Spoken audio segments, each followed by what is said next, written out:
I've been assigned to shoot a feature story for National Geographic about the climbing culture and the cutting edge of climbing that's happening in Yosemite today. I've had almost 60 days of shooting in the valley. We've had some pretty epic days. Yosemite is the epicenter of climbing. A lot of the greatest climbing feats in history have happened here, and they're happening right now. I started climbing here 15 years ago and making a community here with all the other dedicated Yosemite climbers. So it's really special for me to be able to come back here and shoot with my peers. Climbers don't perform in an arena or a stadium. They don't have stands full of fans watching them. Really, I see my job as being able to tell that story. I'm carrying loads today, the top of El Cap, and hopefully get a couple of shots. Climbing in general is about understatement. I think it's impossible for people to express their experiences up there. About to drop in and gonna shoot with Leo.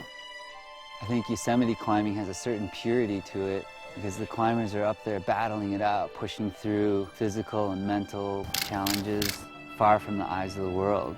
There's nobody there to see it. To be able to bring that story back, bring those moments back to people is really inspiring for me because it's part of my life's work.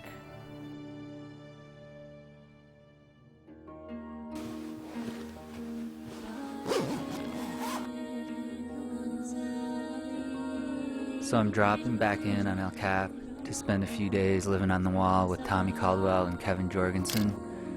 They're working on what is currently the hardest route on El Cap.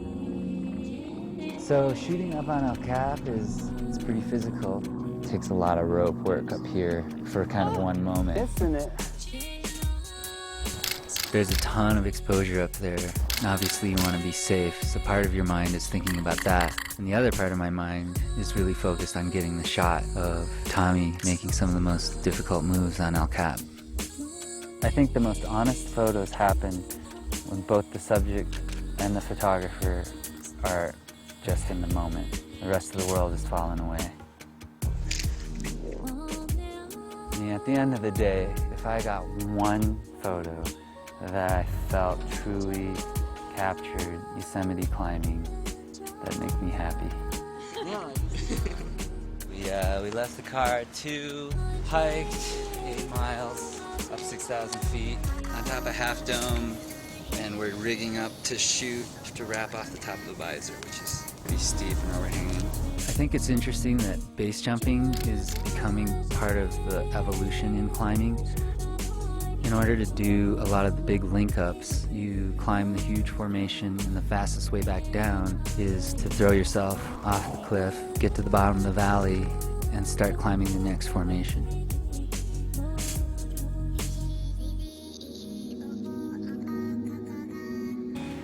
It's our third day, back-to-back, where we climbed something pretty big.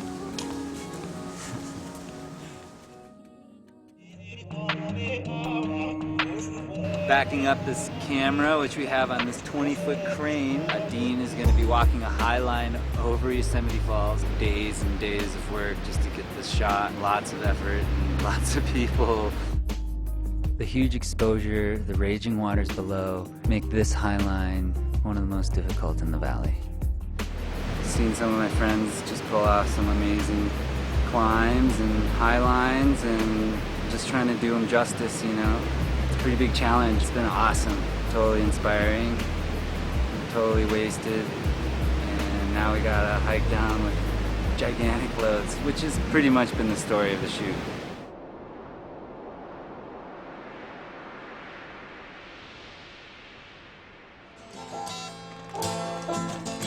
The shoot really is, in my mind, one of the greatest possible shoots I could ever be assigned to do. I haven't showered in like over a week, so it's A minors along. The dirtbag shower. It's always on cold. I'm tied to this climbing culture. To try to tell their stories is a huge honor for me. because I know what it takes. It takes total devotion and commitment and determination and tenacity, and it's a lifestyle. It's a religion. You have to pour your heart and soul into it. Telling the story about climbing is a difficult job because it's impossible to really do it justice. You know, I want to take photos that come as close to capturing that beauty and passion and intensity as I can.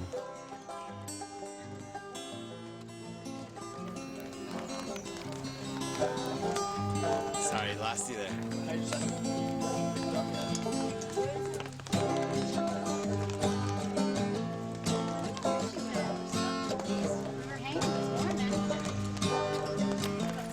I'll start it over again. Maybe we should go something simpler.